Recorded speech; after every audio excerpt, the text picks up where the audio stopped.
जितेंगे जितेंगे। नोकरी आमच्या हक्काची, नाही कुणाच्या बापाची, नोकरी आमच्या हक्काची, नाही कुणाच्या बापाची।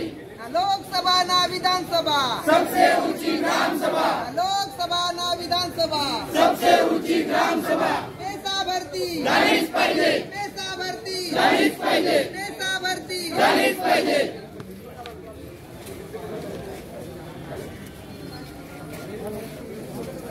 सर्वांना जोहार।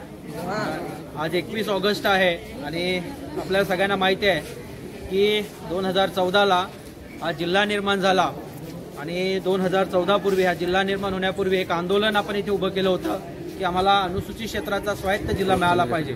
त्याच्यामध्ये जे आदिवासींचे बहुल तालुके आहेत, मग ते डहाणू, तलासरी, मोखाडा, वाडा, विक्रमगड, जव्हार, त्याचबरोबर पालघरचा पूर्वेचा जो अनुसूचित क्षेत्राचा भाग आहे, वसईचा पूर्वेचा जो काही भाग आहे, त्याचबरोबर भिवंडीचा आणि मुरबाड आणि शहापूर तालुका असं जोडून एक अनुसूचित क्षेत्राचा जिल्हा झाला पाहिजे अशी आमची मागणी होती। परंतु तसं झालं नाही।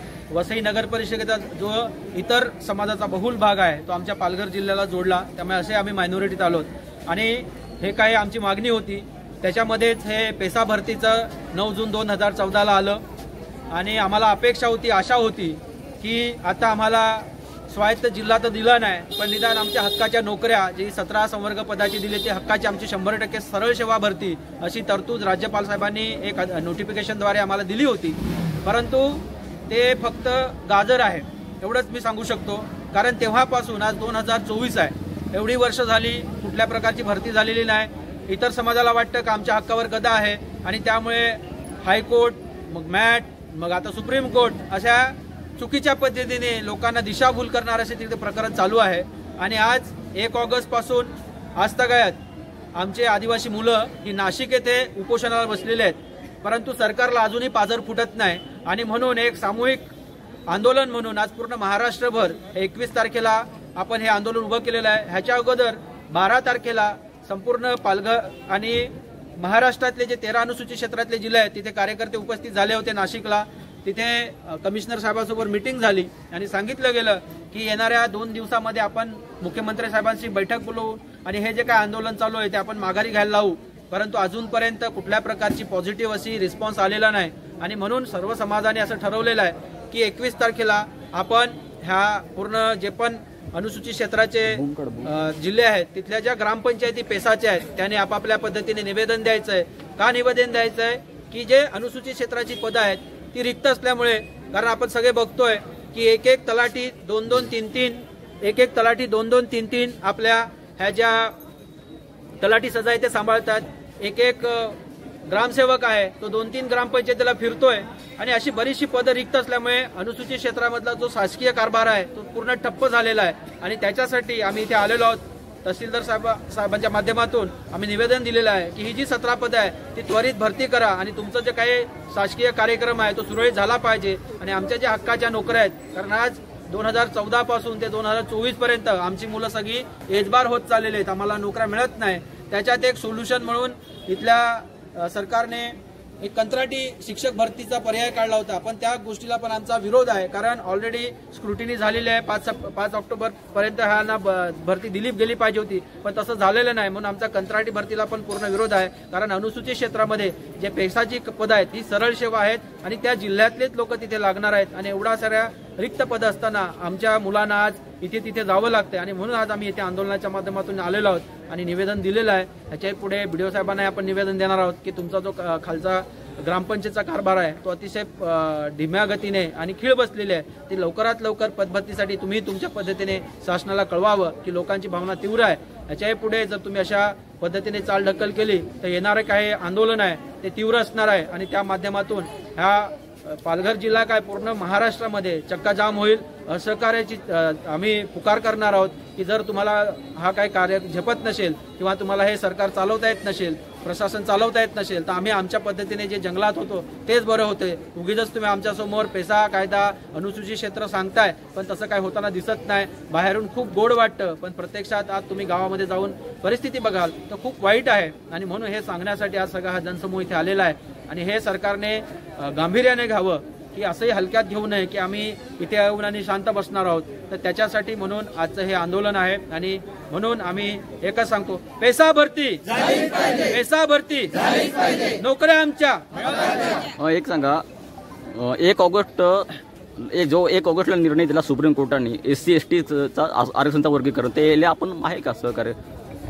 निश्चितच, कारण अजून आमची एक पिढी पण पूर्ण शिक्षण झालेलं नाही किंवा एखाद्या चांगल्या पदावर गेलेली नाही आणि म्हणून हे जे काय सुप्रीम कोर्टाने निर्णय दिलेला आहे की अनुसूचित जाती जमातीच्या लोकांना क्रिमिनल लागू करायचा, एक स्तर लागू करायचा. तुम्ही अजूनही गावात जाऊन बघा, अजूनही शिक्षणाची गंगा आमच्यापर्यंत पोहोचलेलीच नाही आणि एक पिढी पण अजून आमच्या चांगल्या पद्धतीने पुढे म्हणजे शिकलेली नाही किंवा जे आर्थिकदृष्ट्या जे सांगत असतील तर तसं झालेलं नाही. तर हा निर्णय जो अतिशय चुकीचा आहे आणि त्यासाठी पण आम्ही ह्या गोष्टीचा विरोध करतो आणि हे लवकरात लवकर मागे घेतलं पाहिजे, त्याच्यासाठी पण आज आमचं निवेदन आहे. दुसरा असा प्रश्न आहे की वन संरक्षण कायदा जो आणलेला आहे सरकारने, याच्याबद्दल आपले आदिवासीवर अन्याय होतो असं आपल्याला वाटत नाही का?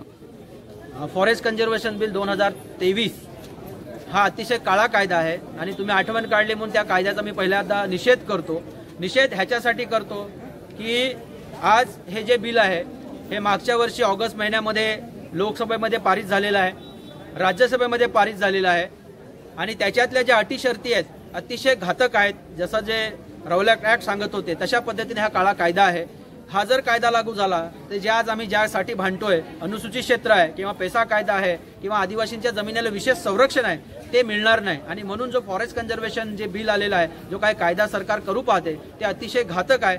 हे घातक फक्त आदिवासींसाठीच नाही, त्याच्यातले जे नियम आहेत ते सर्वसामान्य जनतेने वाचले पाहिजे. लोकांना वाटतं की जल जंगल जमिनीचा प्रश्न फक्त आदिवासींचा आहे, तसं नाही. तर त्याच्यामध्ये जे लिखाण केलेलं आहे किंवा त्याच्यामध्ये जे नियम ठेवलेले आहेत त्याच्यामध्ये स्पष्टपणे असं लिहिलेलं आहे की आंतरराष्ट्रीय सीमेपासून 100 किलोमीटर, म्हणजे आज आपल्या बाजूला पाकिस्तान आहे, पाकिस्तान पासून 100 किलोमीटरचा जो काय एरिया भारतामध्ये असेल तिथे जो पण डेव्हलपमेंट करायचं असेल तिथे कुठलाही कायदा सरकारचा तिथे लागू होणार नाही. प्रायव्हेट कंपन्याला जमीन ते सरसकट देणार आहेत. त्यामुळे हे फक्त आदिवासींसाठी धोकादायक नाही तर सर्व समाजासाठी धोकादायक आहे. मग ते नॉर्थ ईस्टचा भाग घ्या, तुम्ही चीन साईडचा भाग घ्या किंवा खाली दक्षिणेकडचा भाग घ्या, तर ह्याच्यामध्ये जो नियम लिहिलेला आहे तो अतिशय घातक आहे आणि म्हणून ह्याच्यामध्ये जे काही स्पेशल प्रोव्हिजन्स आहेत ते अतिशय काढून टाकलेले आहेत. आणि म्हणून जो फॉरेस्ट कन्झर्वेशन बिल आहे ह्याच्यात एक एवढं नमूद करतो, आम्हाला दुःख आहे, लोकांनी खूप चांगल्या पद्धतीने लोकांसमोर मांडलं होतं की राष्ट्रपती आदिवासी आहे. आम्हाला त्या गोष्टीचं दुःख वाटतं कारण कायदा पारित होताना लोकसभा आणि राज्यसभेचं एकदा मंजुरी मिळाल्यानंतर अंतिम जी मंजुरी असते ती राष्ट्रपतींची असते. आम्हाला त्या गोष्टीचं दुःख आहे की जर ह्या आदिवासी समाजाच्या राष्ट्रपती आहेत आणि त्या बिलावर जर सही केली तर आमचं पूर्ण समाधीच इथे बांधली गेली जाणार आहे, अशी आमची परिस्थिती उद्भवणार आहे. म्हणून ह्या कायद्याला पण आम्ही विरोध करतो. आपल्याला असं वाटत नाही की पेसा कायदा हा ग्रामपंचायत स्तरावरती त्याचा 50% सुद्धा वापर होत नाही असं आपल्याला वाटत नाही का?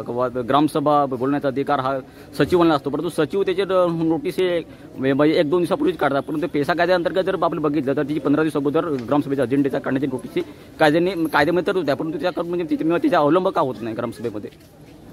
मुळात मी इथून सुरुवात करेन. ह्या भारताचं स्वतंत्र 1947ला झालं, पण आदिवासीचं जे काय स्वतंत्र किंवा हक्क होता हा 1875ला मिळाला. हे अशासाठी सांगतो कारण अनुसूचित क्षेत्र ज्यात पैशाची आपण गोष्ट करतोय ती आजची नाही, तर ब्रिटिशांविरुद्ध जो आदिवासी समाजाने संघर्ष केला त्याच्यामध्ये 1854-55ला आमचे आदिवासी 35,000 आदिवासी लोक शहीद झाले. त्याच्यानंतर व्हिक्टोरिया राणी आम्हाला डिक्लेरेशन दिलं की अनुसूचित क्षेत्र अशा पद्धतीने असलं पाहिजे, तिथे आदिवासींना विशेष अधिकार दिलेले आहेत आणि तेव्हापासून हा अनुसूचित क्षेत्राचा कायदा झालेला 1875 पासून तो 1935ला तशाच्या तसा आला आणि भारत स्वतंत्र झाल्यानंतर ते जे काही तरतूद आहे ती तशाचे तशी राहिलेली आहे.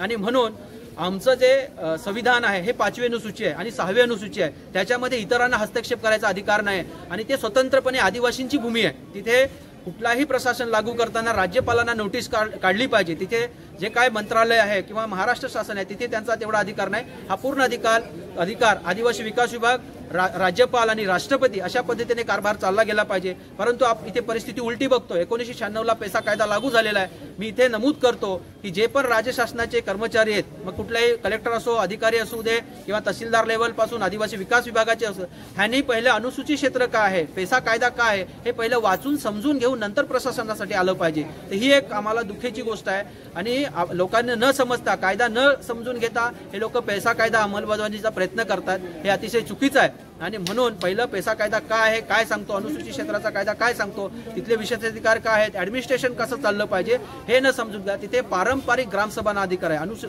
आदिवासींच्या रीतिरिवाज तंटा सोडवण्याच्या ज्या पद्धती आहेत त्या सगळ्या तिथे इम्प्लिमेंटेशन झाल्या पाहिजेत. तिथलं गौण खनिजावरती आदिवासींचा अधिकार आहे, जंगलावरती आदिवासींचा अधिकार आहे.